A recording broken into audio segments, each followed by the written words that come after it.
Gracias por el recordatorio. Bajo del 3 se encuentra la teclita de EXP.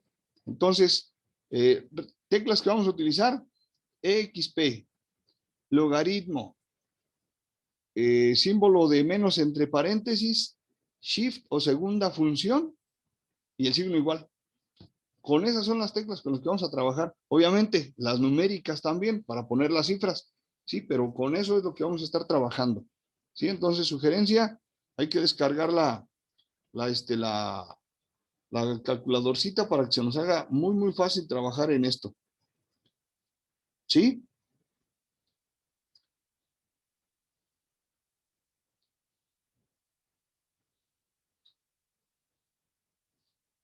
Esa es la aplicación. Gracias, Karen, por compartirla ahí en el grupo. Me paso entonces a las diapositivas para empezar a abordar el tema de hoy. Déjenme nada más tomar un detallito y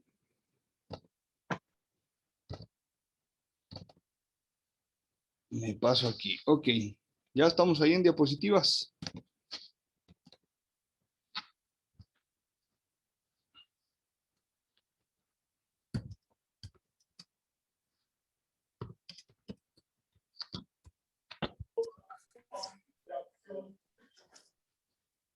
¿Sí estamos en las diapositivas?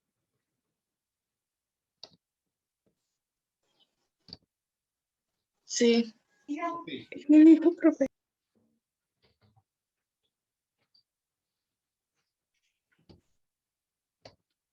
Pues entonces, el tema que nos toca hoy es el de ácidos y bases, ¿sí? Bueno, no hoy, esta semana o estos 2 días. Referente a los ácidos y las bases, pues la pregunta número 1 es, ¿dónde los encontramos? Porque siempre nos han dicho, pues, que los ácidos y que las bases y que si el alcalino y esas cosas, entonces, ¿dónde los vamos a encontrar? Antes de seguirle, me comentaban ahorita ahí en el chat que para iPhone me parece que está la misma, ¿eh? Ahí la buscas en App Store y está la misma. Igual al ratito, si me dan chance, busco dentro del sistema de iOS cuál puede funcionar, pero parece que es la misma.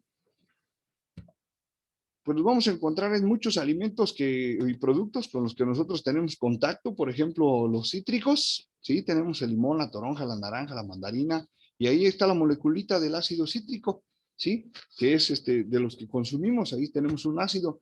Tenemos el ácido tartárico, ¿sí? Que pues básicamente proviene de la uva, ¿sí? Y en los vinos de mesa, ahí está su moleculita. En las manzanas también tenemos el ácido málico, ahí está su estructura. Otro ácido es el láctico, que está en los productos de la leche. Tenemos también el del estómago, el ácido clorhídrico. Esto es lo que cuando se aumenta la concentración del ácido en el estómago, pues es lo que percibimos como dolor de gastritis o que nos duele el estómago por hambre, ¿sí? Entonces, tenemos otro que es el que nos sabe mucho más rico, con las carnitas, sobre todo los chilitos en vinagre. Pues el vinagre es el que nos va a hacer el favor ahí de que este tipo de alimento pues sepa rico, que va a ser el ácido acético.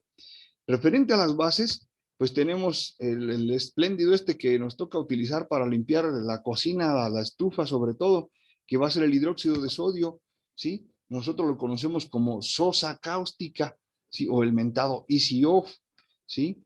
En el caso del hidróxido de potasio, pues lo encontramos en jabones, en champús, en detergentes, en limpiapisos, etcétera, ¿sí? Entonces, pues aquí es donde tenemos nosotros los ácidos y las bases que tenemos contacto de manera común.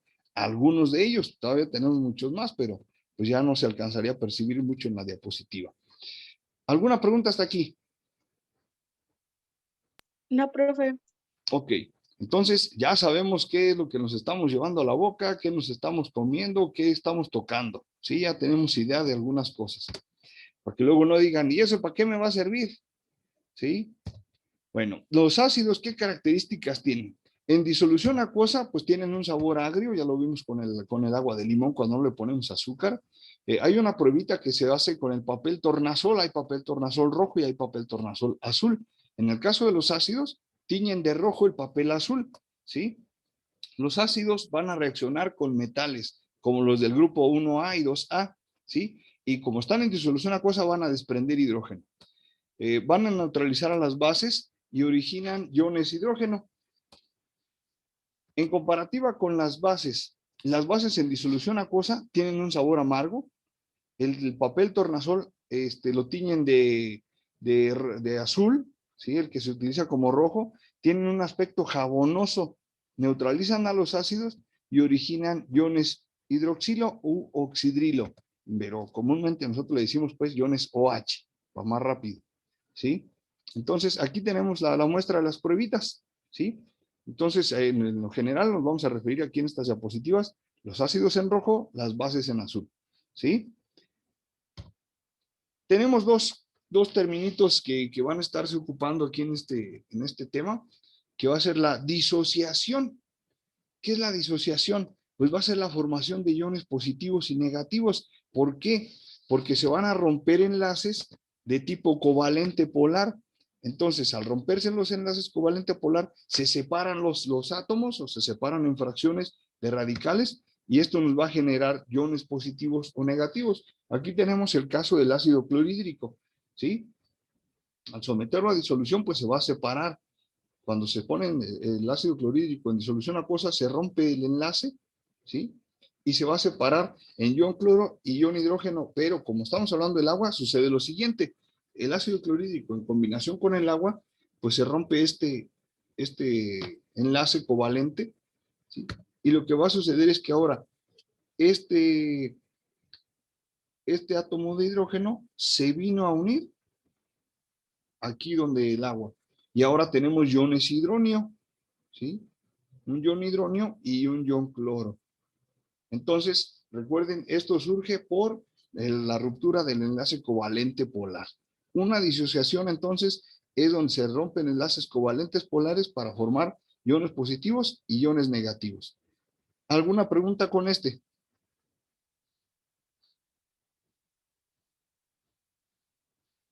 Creo que no, profe.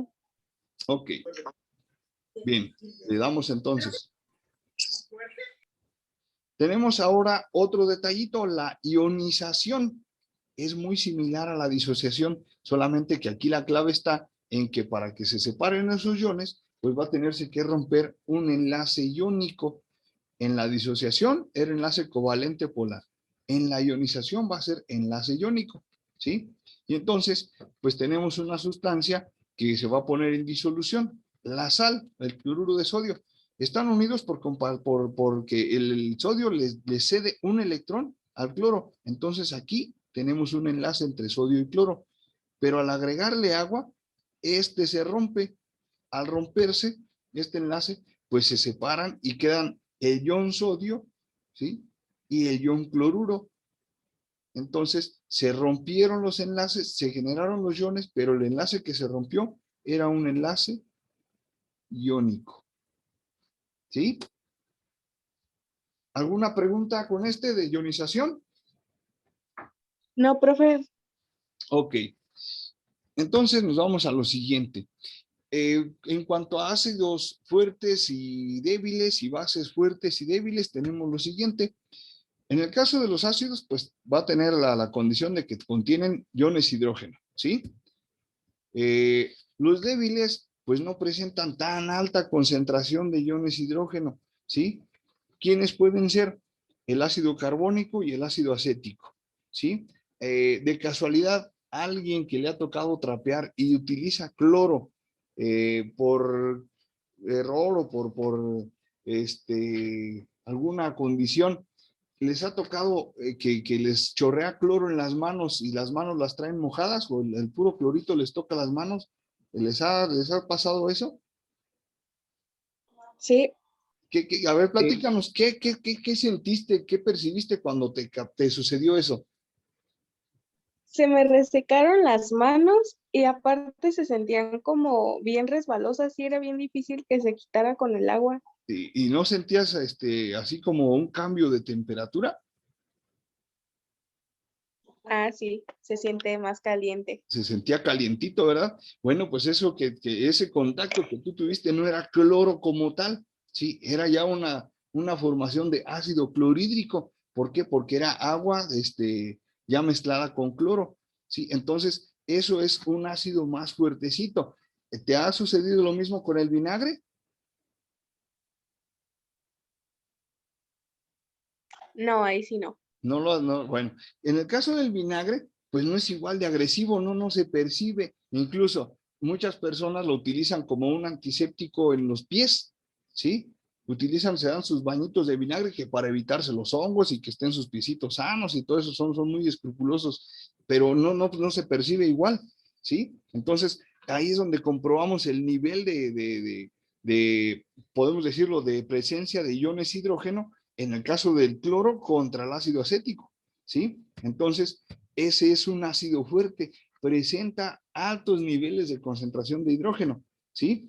Pueden conducir la electricidad, tienen gran actividad química, que fue lo que tú comprobaste, ¿sí? Tienen un sabor agrio, eso no es recomendable hacerlo porque una sustancia como la del cloro, pues esa nos va a causar bastante daño, incluso nos puede hacer, ocasionar la muerte. Y dentro de esos ácidos fuertes tenemos el clorhídrico, el nítrico y el sulfúrico, ¿sí? El sulfúrico, por ejemplo, es el que utilizan para limpiar las artesanías de cobre, quitarles el sarrito que se les hace el óxido, y también en las baterías, ¿sí? Para quienes han tenido contacto con el ácido de baterías, siempre decimos el ácido de baterías, pues se trata de ácido sulfúrico, ¿sí? Entonces, cuidadísimo con eso porque este es muy agresivo. En el caso de las bases, tenemos también bases débiles que se comportan algo parecido a los ácidos. Como son débiles, pues tienen muy poca concentración de iones oxidrilo, por lo tanto no tienen altas propiedades. Tenemos el amoníaco y tenemos el hidróxido de bario. En el caso del amoníaco, pues ¿dónde lo encontramos? En los jabones. Todo el mundo podemos tocar el jaboncito sin que nos cause problema, ¿cierto o no?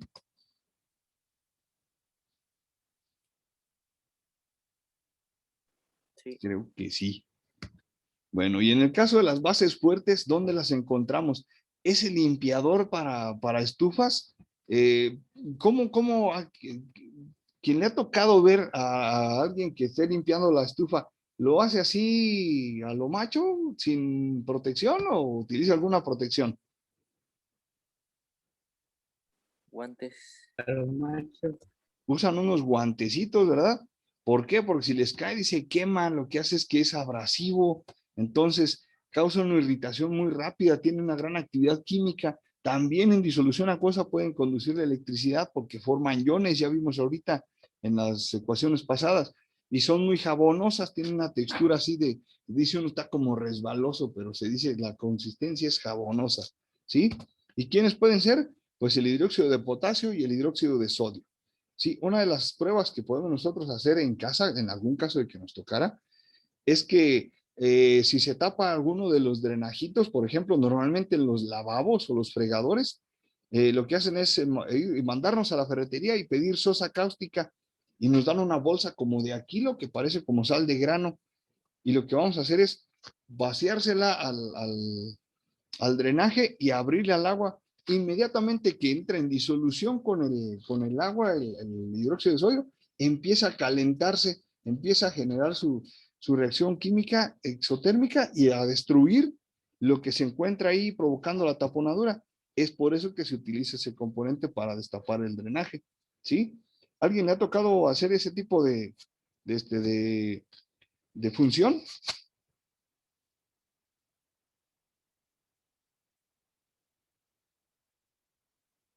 Creo que no. Bueno, pues ya saben, si quieren destapar alguno de los drenajitos, el hidróxido de sodio puede ser útil, pero igual debe ser con mucha precaución. Vamos a ver las teorías ácido-base. Tenemos la primera de este señor Svante Arrhenius. Entonces, aquí este señor Svante Arrhenius, pues sugiere que, bueno, no sugiere, de acuerdo a sus experimentos, él estableció que el ácido va a ser una sustancia que en el agua o disolución acuosa va a producir iones hidrógeno o iones hidróneo.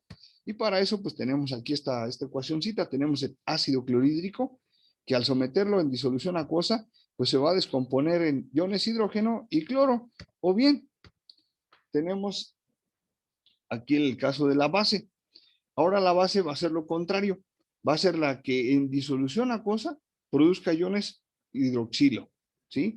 Tenemos aquí el hidróxido de sodio que al someterlo en disolución acuosa se separa en iones sodio y en iones hidroxilo. Entonces, aquí al tener iones hidrógeno se trata de ácidos y al tener iones hidroxilo se va a tratar de bases. Y cuando tenemos una reacción donde participan tanto el ácido como la base, tenemos una formación de sal más agua, que lo vamos a ver aquí. Tenemos el ácido, tenemos la base y se va a formar el agua y la sal. Este es un tipo de reacción de las que vimos nosotros al principio, donde se intercambiaban uno de los miembros con el otro de los miembros. ¿Se acuerdan qué tipo de reacción era?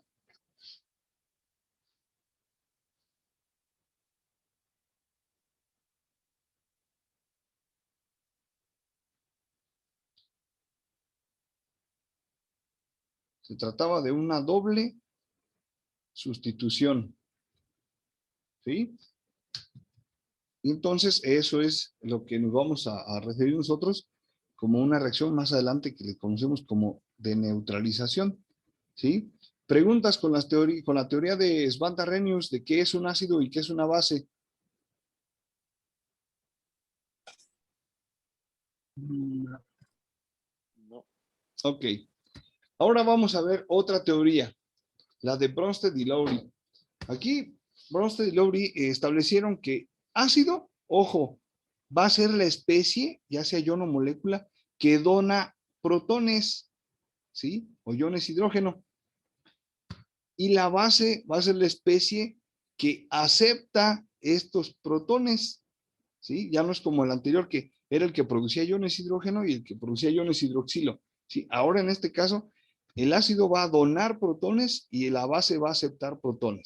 Vamos a ver cómo es eso. Tenemos aquí la combinación de ácido clorhídrico en disolución con agua o combinado con agua.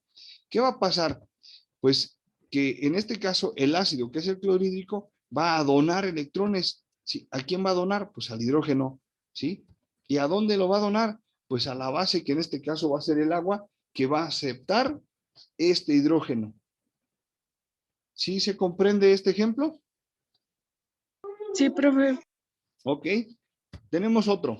Está el amoníaco, ¿sí? Que va a ser que es combinado con agua, va a ser disuelto en agua. Fíjense cómo se van a comportar ahora. El agua, que no lo tenemos condicionado como que sea un ácido, pero su comportamiento nos lo muestra como tal ahorita, va a ser quien dona los hidrógenos, ¿sí? Va a donar uno de sus hidrógenos y se lo va a donar al amoníaco, que en este caso se va a comportar como base al ser el que lo recibe, ¿sí?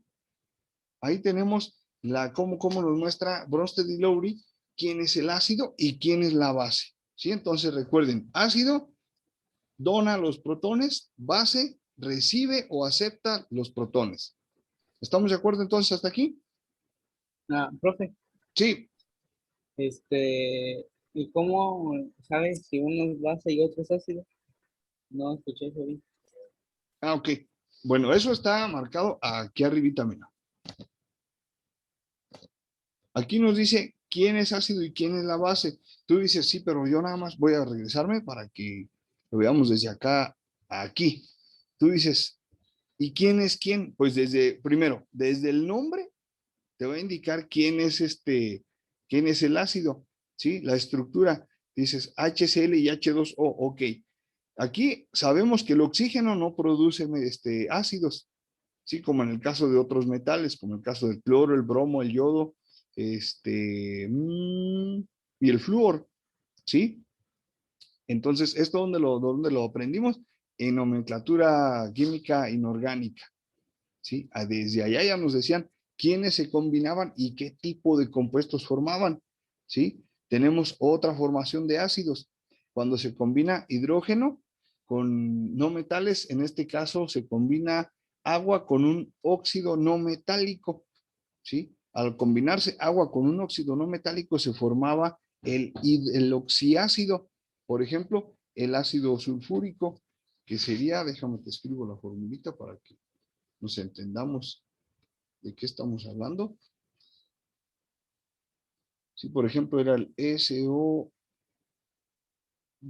me parece, con agua. Sí, este es un óxido no metálico y este es agua. Al combinarse, surgía el ácido sulfúrico. Sí, obviamente hay que hacer los balanceos correspondientes para que nos dé la cantidad de átomos. Entonces, este ya es un oxácido, ¿sí? La estructura es diferente, pero ya desde aquí y en el nombre nos dice que se trata de un ácido, un oxácido, ¿sí? Por la presencia de hidrógeno con no metales.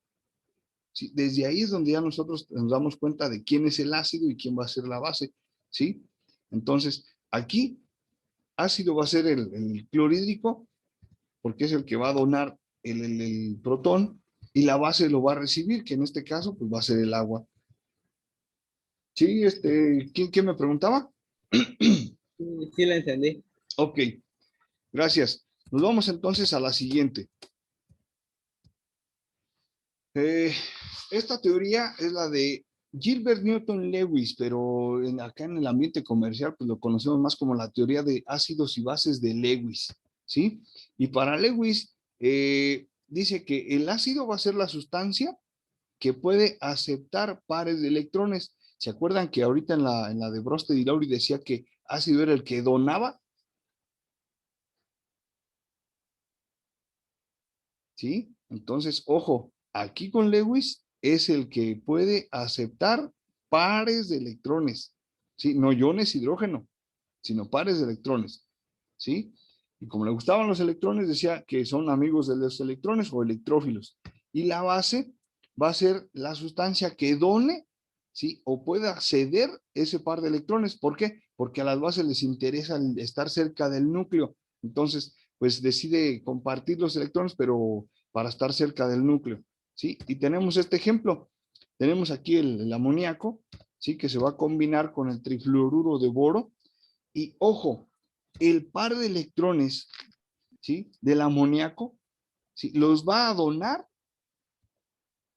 al otro compuesto. Por lo tanto, el amoníaco es la base y el que está aceptando el par de electrones va a ser el ácido, ¿sí? El que recibe. Entonces, se forma un compuesto en donde vamos a tener un enlace covalente coordinado, ¿sí? Ese enlace fue el que se formó por este par de electrones. ¿Y por qué coordinado? Ah, pues porque dijo este amoníaco, yo comparto estos electrones para poderme enlazar ni este, ni este, ni este, no, solo este par para poderme unir. Por eso se le llama covalente coordinado. ¿Preguntas con esta teoría?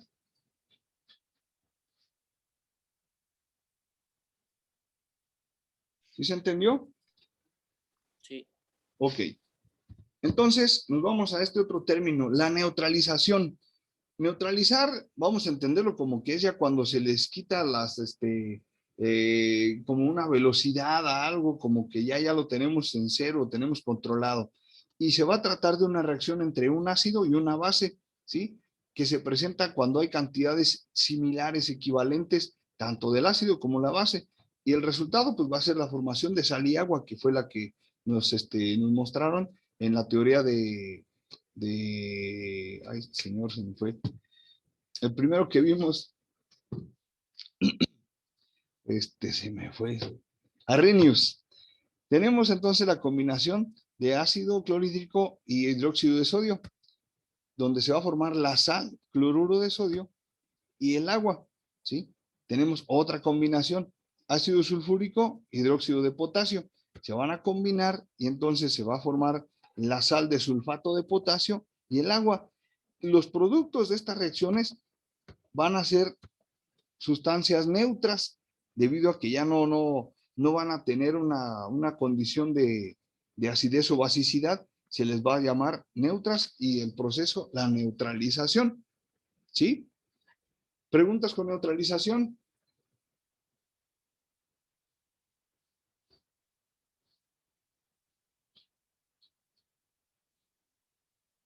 ¿Nada? No. Ok. La titulación, ¿qué es esto? Pues va a ser el método para determinar el volumen de la concentración que tiene una sustancia, ¿sí? Una solución. ¿Qué se hace? Pues se le va agregando solución. En este caso tenemos aquí ácido clorhídrico, sí, que se le va a agregar a hidróxido de sodio para conocer la concentración. Y entonces, ¿qué se le va a hacer? Pues se le va a agregar gota a gota del ácido clorhídrico hasta que se neutralice. ¿Cómo vamos a ver que se neutraliza? Vamos a apreciar un cambio de color. Veamos aquí en el GIF. Se le va agregando gota a gota, ¿sí? Hasta que cambie de color. Acá se percibe el cambiecito de color. En el laboratorio, pues utilizamos un soporte universal, una bureta graduada, unas pinzas para bureta y un matraz Erlenmeyer para recipiente de la solución, ¿sí? Entonces, eso es lo que se hace, así es como se identifica, cómo se va a preparar, cómo se va a saber el volumen de concentración que tiene una solución. Bien, las escalas de acidez y de basicidad. Tenemos que estas nos van a permitir tener de forma cuantitativa, es decir, en cantidad, qué tan ácido o qué tan básico va a ser una sustancia, ¿sí? Entonces tenemos una escala que va a ser de pH y pOH, pero usualmente más manejamos pH, ¿sí? Para calcularlo, pues tenemos la siguiente cuestión. El pH, pues es la relación con la concentración del ion hidrógeno, ¿sí? En una solución. Y va a ser el logaritmo decimal del inverso de la concentración de iones hidrógeno. Obviamente esto es el mol sobre litro. Mol sobre litro, acuérdense que nosotros manejamos soluciones en días pasados y mol sobre litro son las unidades de molaridad. ¿Sí? Era lo que nosotros sacamos en mol sobre litro. ¿Sí? O bien, para saber el pH, pues va a ser el logaritmo negativo de la concentración de iones hidrógeno. Las formulitas son estas, para entenderlo más rápido. Para calcular el pH va a ser menos el logaritmo de iones hidrógeno o bien logaritmo negativo de iones hidrógeno. Eso va a depender de qué es lo que me estén pidiendo, ¿sí? O de la sustancia, qué tipo de sustancia la que se tiene en disolución. En el caso del pOH es exactamente lo mismo, pero para iones hidroxilo, ¿sí? Y la fórmula es muy similar, pero como les digo, es únicamente el cambio de iones hidroxilo. Sí. Para calcularlo, pues vamos a hacer el logaritmo negativo, que es el que yo les comentaba, No. que hay que hacerlo en la calculadora. Tecleamos el valor negativo que está entre paréntesis, después logaritmo, y nos va a decir que qué cantidad, y nosotros le vamos a poner la cantidad, ¿sí? Nos lo va a poner así como en decimal, en exponenciales, y nosotros le vamos a poner el Ay, si no, valor, pues, ¿sí? no. Es lo que vamos a hacer. Sobre todo. Entonces, perdón, estas son de las formulitas que vamos a utilizar. ¿Qué quiere decir cada una de esas letritas? Pues pOH, potenciales de iones hidroxilo, pH, potenciales de iones hidrógeno, menos log, logaritmo inverso. Los corchetes simplemente se refiere a la concentración, ya sea de iones hidroxilo, hidrógeno o hidróneo. Y en la formulita morada, pues es para la constante de ionización. Si nos piden la constante de ionización, va a ser calcular el pKw. pKw es el valor total de 14, entonces eso va a depender de cuánto tengamos de pH o bien de pOH, ¿sí? Si me piden, por ejemplo, el pH, pues nada más hago el despeje para calcular el pH utilizando 14 y pOH. Eso es lo que vamos a estar utilizando. Aquí tenemos nuestra tablita, ¿sí? Gracias, de acidez y de basicidad o alcalinidad, ¿sí?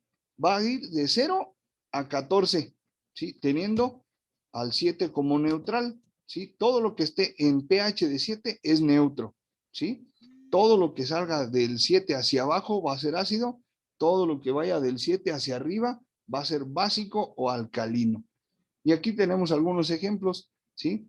El limón, el tomate, el vinagre, el café, el agua, el hidróxido de sodio, las tabletas estomacales con las que nos quitamos la acidez o el malestar, el jabón, los limpiadores de los metales, de los drenajes, los destapacaños como el hidróxido de sodio, ¿sí? Entonces, con esto nosotros vamos a saber en dónde se localiza nuestra sustancia. Si, por ejemplo, nos dicen, es que esta solución tiene un pH de 4, entonces nos están diciendo que se trata de una sustancia ácida.